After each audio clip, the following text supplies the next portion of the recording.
Profecias capítulo 22, profecia contra a casa real de Judá.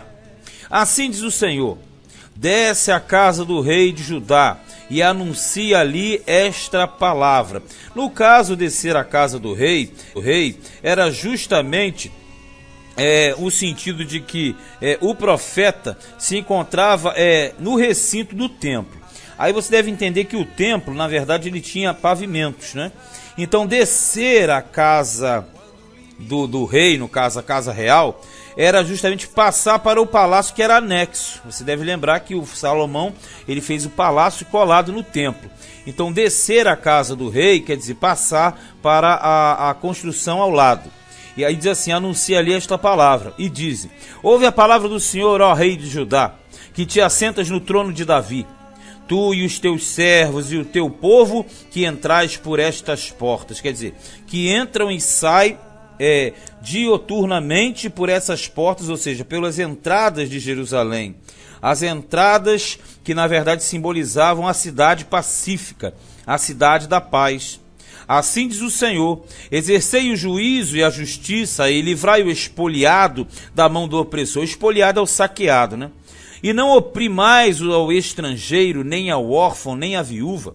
Não façais violência, nem derrameis sangue inocente neste lugar. Por quê?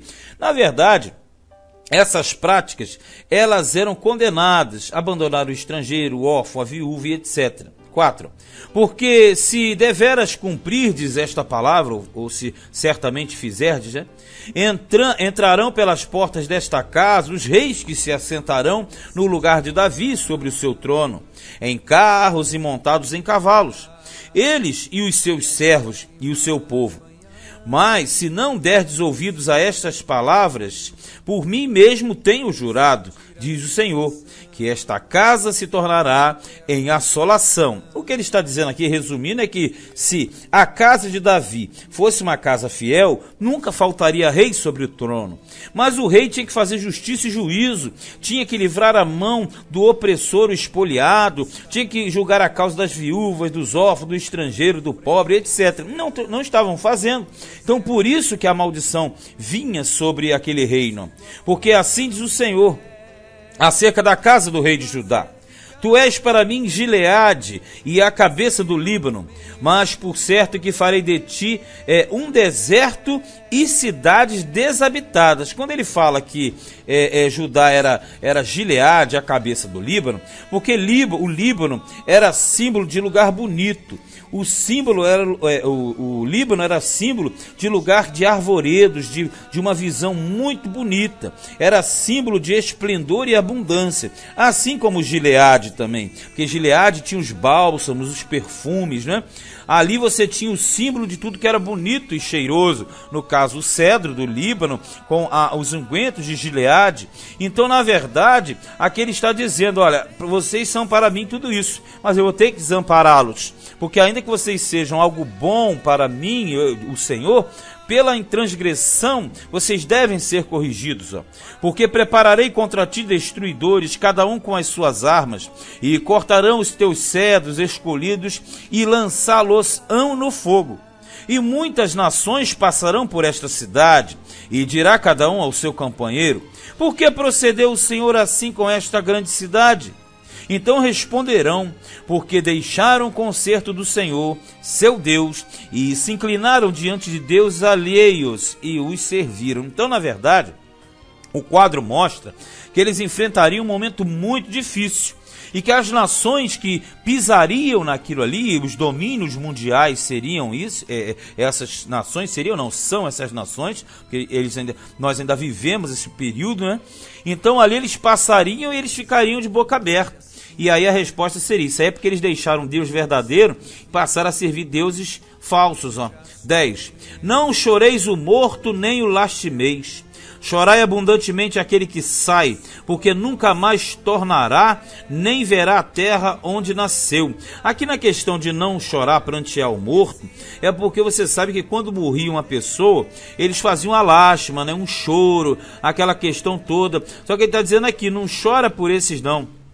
Vocês devem chorar, não é porque quem morre, vocês devem chorar é por quem vai embora para outra terra. porque na verdade aquele que sai não vai mais voltar, e aquele que morre, morre na terra. Isso aqui era um símbolo de que o cativeiro aconteceria. Aí ele fala no 11 assim, ó: porque assim diz o Senhor acerca de Salum, filho de Josias, rei de Judá, que reinou em lugar de Josias seu pai, e que saiu deste lugar, nunca ali tornará mais. Nós devemos entender que o nome Salum, na verdade, equivale a Jeoacás, correto? Então, o Jeoacás, ele foi o sucessor de Josias, sendo que o Salum, ou Jeoacás, ele foi levado, depois de 3 meses de governo, para o Egito pelas mãos do faraó Neco, que foi o mesmo que matou o seu pai Josias. E quando ele saiu, aí entrou no lugar dele o Jeoaquim. Então aqui ele está falando a respeito desse período, porque ele foi para o cativeiro e nunca mais voltou. Só que o cativeiro de Salum foi no Egito. Aí ele está falando, da mesma forma acontecerá com vocês, ó. Mas no lugar para onde o levaram cativo, morrerá e nunca mais verá esta terra. 13.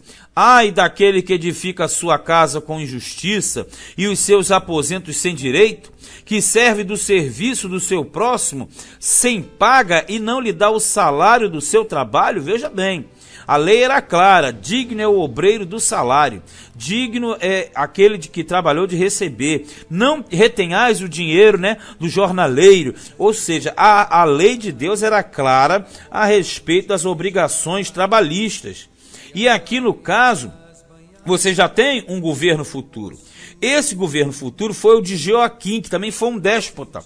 E o Jeoaquim também, por sua vez, oprimiu o povo, não pagava os assalariados, não pagava os empregados. E aí Deus está dizendo assim: por causa disso, você nunca mais terá sossego, porque você tem sacrificado o meu povo. Olha no 14, ó. Que diz: edificarei para mim uma casa espaçosa e aposentos largos, e lhe abre janelas, e está forrada de cedro e pintada de vermelho. Moral da história: estava construindo grandes mansões, grandes casas, lugares bonitos, e o povão estava sofrendo pela expoliação desses indivíduos. Então a questão toda é que eles estavam abusando do poder. Olha o que Deus fala aqui no 15, ó. Reinarás tu só porque te encerras em cedros? Quer dizer, tu vai ficar reinando porque você está numa casa bonita? Aí fala assim: acaso teu pai não comeu e bebeu e não exercitou o juízo e a justiça? Ele está falando do pai dele, que foi o Josias. O Josias. E o Josias, ele foi um excelente rei, fez justiça, fez juízo e gozou dos privilégios da realeza também. Ele fala assim: por isso, tudo lhe sucedeu bem. Está dizendo o Jeoaquim é o seguinte: toma vergonha na cara, porque o teu pai foi rei, viveu uma vida regalada, mas fez justiça e juízo. E você está vivendo na boa, mas não pratica a justiça do meu povo. 16, ó. Julgou a causa do aflito, no caso Josias, e do necessitado, então lhe sucedeu bem. Porventura não é isto conhecer-me, diz o Senhor. Está falando isso, no caso para o Jeoaquim, Mas os teus olhos e o teu coração não atentam senão para a tua avareza. Sabe que avarento é aquele que segura o dinheiro, é pão duro, E para o sangue inocente, a fim de derramá-lo, e para a opressão, e para a violência, a fim de levar isso a efeito. Portanto, assim diz o Senhor acerca de Jeoaquim, filho de Josias, rei de Judá: não lamentarão por ele, dizendo: ai, irmão meu, ou ai, minha irmã, nem lamentarão por ele, dizendo: ai, Senhor, ou ai, majestoso. Moral da história: se você lembra que nós já estudamos esse período na história de Israel, você vai lembrar que o Jeoaquim, ele foi tão ruim, que ele não teve o apreço da população, de forma que ele morreu e ninguém sentiu falta. Pelo contrário, deram graças a Deus que esse cidadão morreu. Olha o que Deus fala dele aqui no 19, ó. Em sepultura de jumento o sepultarão, arrastando-o e lançando-o para bem longe, fora das portas de Jerusalém. Veja bem, porque todos os reis de Jerusalém, a princípio eles eram enterrados na cidade de Davi, nos sepulcros reais. E aqui está dizendo que esse cidadão aqui, o Jeoaquim, ele seria enterrado em sepultura de jumento. O que quer dizer isso? Sepultar em sepultura de jumento é sepultar numa cova comum fora dos termos da cidade, porque o jumento é animal imundo. Então, tipo assim, você vai ser enterrado como um animal imundo, porque imundo você se fez, não tratando do meu povo. 20, ó. Sobe ao Líbano e clama, e levanta a tua voz em Baçã, e clama desde Abarim, porque estão quebrantados os teus namorados. Olha só, quando fala de Líbano, Baçã, Abarim, são regiões muito importantes, importantíssimas. Então, na verdade, esse clamar aqui seria anunciar nas diversas regiões de Israel, nos termos, né? Que na verdade eles seriam quebrantados dos namorados. Quem são os namorados? Aquelas alianças que eles fizeram, alianças políticas, que tinham finalidades e fins, digamos assim, espirituais ligados à idolatria. 21. Falei contigo da tua prosperidade, mas tu disseste, não ouvirei. Este é o teu caminho, desde a tua mocidade, pois nunca deste ouvidos à minha voz. Então, na verdade, aqui, esse versículo 21 está dizendo o seguinte: quando você estava bem, na tua prosperidade, ou seja, longe das aflições desse tempo presente, eu avisei através dos meus profetas, mas vocês fizeram alianças políticas, vocês se misturaram com deuses de Canaã, então esses são os teus namorados, que vão te levar para o cativeiro. Então, na verdade, aqui ele está dizendo, quando você estava bem, eu avisei, agora que a chaga chegou, a doença chegou, quer sair? Não tem como. 22, o vento apacentará todos os teus pastores, e os teus namorados irão para o cativeiro. Certamente então te confundirás e te envergonharás por causa de toda a tua maldade. Vamos entender o 22. Quando ele fala os teus namorados, você já sabe que são os deuses pagãos das nações que eles fizeram aliança. Então aqui ele diz claramente, ó, o vento apacentará todos os teus pastores. O que é o vento? O vento é justamente o vento de Deus que sapecou e sapecaria lá para o cativeiro. Então, quem são os pastores? Os líderes, né? Os reis, sacerdotes, profetas, a classe que governava. Então, diz assim, eles serão arremessados para longe e com os namorados juntos. Quem são os namorados? Aquelas nações vizinhas que também iriam para o cativeiro junto. Também teriam a sua punição. Então ele está arremessando longe. 23. Ó tu que habitas no Líbano e fazes o teu ninho nos cedros. Quer dizer, achando que está seguro. Quão lastimada serás quando te vierem as dores e os ais, como da que está de parto. Porque com a mulher que estava na hora da luz, estava, não está, ela sente muitas dores, né? Vivo eu, diz o Senhor, que ainda que Jeconias, filho de Jeoaquim, rei de Judá, fosse o selo do anel da minha mão direita, eu dali te arrancaria. Por que isso? Porque nós devemos entender que aqui já está falando do terceiro, porque vamos entender. O Josias morreu, o Salum, que é o Jeoacás, ficou no lugar. Foi levado pelo Neco para o Egito. Aí ficou o Jeoaquim no lugar de Jeoacás. Mas o Jeoaquim, em 3 meses, ele não prestou também, de forma que ele foi transportado para a Babilônia, ou melhor, perdão, aí ele morreu, né? E aí entrou no lugar dele, que vai ser o Joaquim, que é esse que está aqui no versículo 24. Só que aqui o Joaquim aparece como Jeconias, tá? É que você não pode confundir. O Joaquim, ele é conhecido como Jeconias, ou na forma abreviada, Conias. Esse que era o que estava administrando depois do Jeoaquim, porque o Jeoaquim foi aquele que morreu e diz que ele foi sepultado como jumento.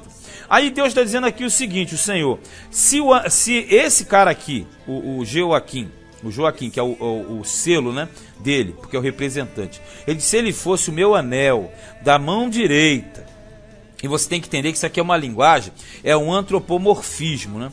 Porque o antropomorfismo, que é uma figura humana. Na verdade, toda autoridade, todo rei, tinha um anel, esse anel ficava na mão direita, né, no dedo do anelar, e ali ele fazia todas as autenticações e todas as confirmações. Então Deus está falando o seguinte, olha, ainda que o Jeconias, né, que é o Conias, ou Joaquim, fosse o anel do meu selo, da minha mão direita, quer dizer, do privilégio, da honra, eu arrancava da mão na hora e lançava para bem longe de mim. 25. Ó. E te entregarei na mão dos que buscam a tua vida, e na mão daqueles que diante de quem tu temes, a saber, na mão de Nabucodonosor, rei de Babilônia, e na mão dos caldeus. E lançar-te-ei a ti e a tua mãe, que te deu a luz, para uma terra estranha, em que não nasceste, e ali morrerás. Então ele estava dizendo que o Jeconias, no caso Joaquim ou Conias, seria lançado no cativeiro. E com a casa dele, a casa real também, os tesouros do palácio. Esta foi a segunda turma de cativeiro. A segunda turma de cativeiro foi justamente a turma de Joaquim. E o Joaquim, quando foi levado, ele estabelece o tio dele, que era o Matanias, ao qual trocou o nome para Zedequias. Vamos ler aqui no 27. Ó. Mas a terra, ou para a terra, para a qual eles levantam a sua alma, para ali tornarem, a ela não tornarão. Tipo, vocês vão para o cativeiro, mas não vão voltar. É, pois, este homem Jeconias um vil utensílio quebrado, ou um utensílio de que ninguém se agrada? Olha só, quando fala do um vil utensílio, quer dizer um vaso que não presta para nada, um souvenir que não presta para nada, e justamente tem que ser lançado fora.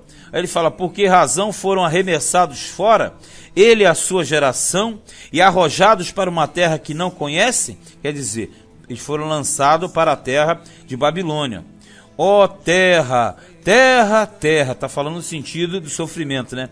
Ouve a palavra do Senhor, assim diz o Senhor, escrevei que este homem está privado de seus filhos, e é homem que não prosperará nos seus dias, nem prosperará algum da sua geração, para se assentar no trono de Davi e reinar mais em Judá. Veja que esse capítulo 22, ele justamente completa o que foi iniciado no capítulo anterior, né? Que é o anúncio do Nabucodonosor. Só que ele fez aqui um resumo, uma busca, né, pelos últimos reis, né? Porque você teve Josias, depois do Josias o Salum, que é o Jeoacás, depois veio o Joaquim, depois veio o Joaquim, que na verdade era o Jeconias ou Conias, e por último vai ser o Zedequias, né? Que na verdade era o Matanias. Então, esse Zedequias, que vai ser o último, ele não aparece aqui com o nome, mas ele aparece através quando ele fala assim, assentar no trono de Davi. Quem seria o próximo? Seria o Zedequias, né? E no 29, quando ele falou, ó terra, terra, terra, aqui no caso era o pranto da terra, no caso terra aqui era o reino de Judá, mas que no seu prolongamento simbolizava todo o território de Israel. Este foi Jeremias capítulo 22.